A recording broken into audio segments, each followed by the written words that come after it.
Hey everybody, it's Jason Blaha here, and I went ahead and recorded a full deadlift workout for you guys. For those who just want the short of it, it was my standard workout right now, which seems to be working out pretty well for my recomp of not really worrying a whole lot about progressing on my deadlift. I've been coming in and just doing my 7x3 with 475, just working on good bar speed, good form. And finally my hands are adapting. On a side note, my hands have been getting really beat up, and it's like on this one I felt like I was going to tear the skin on my left hand if I went for an 8 set. But once I finished, cleaned my hands up, they're perfectly fine. So that's been something that's been a little bit of an issue, has been the skin on my hands adapting to this volume of pulling. It's been a little bit of a adaptation. And, you know, that's the thing. People need to always remember that. A lot of people get caught up when they're training with stuff of saying, oh, because I have some minor weak link somewhere that I need some sort of band-aid or crutch. And that's kind of like where a lot of people would go to straps or something. Not because grip is giving out, but just because their hands are getting beat up, instead of realizing, you know what, if I just keep doing this for a few more weeks, my hands will toughen up, and then I can continue to pull without straps. Then I won't develop grip problems. I won't have to do extra grip work as much. My forearms will be bigger.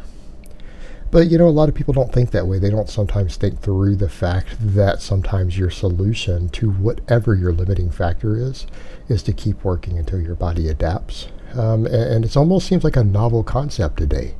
It really does. No one wants to do that. Everyone's like, oh, well, I'll just use straps. Or if this is it, I'll just wrap my knees up. Or I'll find a bunch of accessory exercises to do for my weak link. And I'm not saying there's anything wrong with accessory work for a weak link, but there are times when you need to assess, do I have additional recovery ability to deal with this weak link?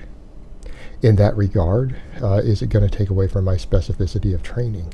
Now, when I say that, people will be like, oh, he's saying no one should ever do accessory work. That's not what I said at all. I'm saying that when you start doing things like that, you need to assess that on an individual case-by-case basis with your training programming, with your maximum recoverable volume, with your minimum effective volume, and you know, what's going on with your life factors at that moment. Because that's a very individual question. I'm just saying I don't think the solution to any weak link in what you are doing automatically dictates that you must change what you're doing because you have a weak link. Anyone who doesn't believe you can get bigger and stronger by just deadlifting or just bench pressing or just overhead pressing doesn't understand human physiology. Of course you can get bigger and stronger forever on those lifts. Of course you can. And you're always going to have a limiting factor. And that's the thing that people forget. They get caught up in, this is my limiting factor. I can't bench press 315 for 3. I can only bench press 310 for 3 because of this limiting factor. So I need to resolve that limiting factor. It'd be like, or you just need to get stronger on the bench press. And I know I'm talking about hands here and going into that, but it's something that people need to reassess. People lose sight of that. They get so caught up in the details sometimes that they lose sight of the big picture. They lose sight of the big picture. So you have to think those things through and realize that you always have a weak link, but just because you have a weak link doesn't mean that addressing that weak link instead of just continuing to do the thing you're trying to improve at is always the solution. It's not always the solution. I think solutions like that are overused a bit. So we kind of get to the question of, this is the 4th week in a row I've done this. A lot of people would say, well, you're no longer adapting from this. I am, in the sense that it's gotten easier. Meaning, when I was doing 6 sets with this, when I came in and did 6 sets with this, doing this higher volume, I wasn't used to higher volume deadlifting at all, other than I'd done deficits. I felt a little beat up afterwards. And every week that I've used this weight for this reps and sets, I've felt less and less beat up, and even my hands are adapting to it. So I think the point here is that I'm adapting. And in the grand scheme of my training, I have 4 total lifts that I'm really, really working on, right? I have others that I care about a lot more. Right now, my deadlift, I'm just doing it to maintain my strength. I'm not trying to progress. Now some people will be like, well, why do the volume then? Why not just come in and do one peak set? Squat hypertrophy. Because I have a day dedicated to deadlift, it's multifaceted in nature. Remember, my program kind of dictates that each muscle gets worked directly twice a week. I'm only squatting once a week. The deadlift works 90% of the muscles that the squat works. The only thing my squat works more than my deadlift is probably my quads. Maybe certain elements of my core, but my quads. But my quads are still getting worked a little bit with these deadlifts. And here's the point. All these muscles are getting a secondary re-stimulating of muscle protein synthesis. And that's the thing that people need to remember. When we get caught up into, well, you're not progressing on this one exercise, you're using the same weight and reps as an advanced lifter. Yeah, I am. But it also overlaps with an exercise I am increasing every week. So because I am increasing on my squats every single week, right? Every week, either my volume or the weight on the bar increases. Therefore, I'm stimulating new adaptation on the squat every week.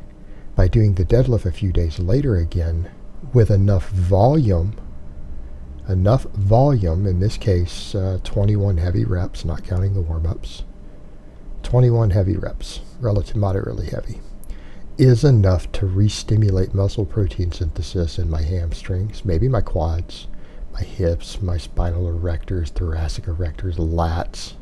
All that stuff is getting re-stimulated, even though this might not be, at this point, a 4th week new adaptation.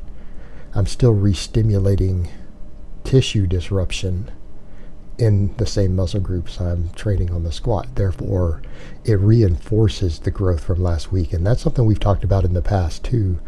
I've talked about a lot is sometimes your different workouts in the week don't have to increase. They will re-stimulate the muscle protein synthesis and disrupt the same muscles and same muscle fibers that an exercise or a workout you are increasing on is stimulating, which will reinforce and re-signal the muscle growth from the previous workout. In other words, doing this volume on the deadlift is enough to grow from, other than I'm not progressing on it right now, I'm leaving it the same. But it's a workload my body is adapted to and recovers from now. But it re-sparks the squat growth. So in other words, the muscles I'm training on the squat are going to grow again off of this deadlift session. Not as much as they will from the squat session, but it's reinforcing it. And that's the thing that people need to understand. Even when you are splitting your routine up, you can't think of your body the way that bodybuilders do with these body part splits. That's not how the body works. All right, your deadlift day is not a bag day. Your deadlift day is working a lot of muscles in your body. It's re-stimulating, and there is overlap with your other training sessions. Because again, people get too caught up in what did this one training session do for me, instead of what is the cumulative effect of my program. What did this one training session doing to my body around the other training days that week and that month? And when you look at it in those terms and you realize that you can have exercises on the sort of routine I'm doing right now that don't progress, but they reinforce the growth, the adaptation from the other workouts. And in fact, the fact that I'm not trying to progress on this is allowing me to recover a little bit better. So I can progress on the other stuff while recomping and not overeating. Incidentally, side note, we had a friend come by last night who is a lifter himself. And by lifter, I don't mean a natty lifter either. Came through to visit for a little while, and he noted, he hadn't seen me in about a month, and he said, actually, man, you look leaner than last time I saw you. And I'm like, really? I'm at the same body weight? He's like, no, I mean, you look like you've lost fat. So that was always nice to hear from someone objective, who is themselves a lifter. They do care about all this stuff, who hadn't seen me in a month, and he noticed a little bit of difference. Without me asking, he just said it flat out, like the first 5 minutes. So it's like, oh man, I appreciate it, you know. So yeah, I guess that's coming along. So this recomp is coming along. It's not going to be fast, but you know what? The time's going to pass no matter what. And that's the thing you got to remember when you're training on a program or training for goals.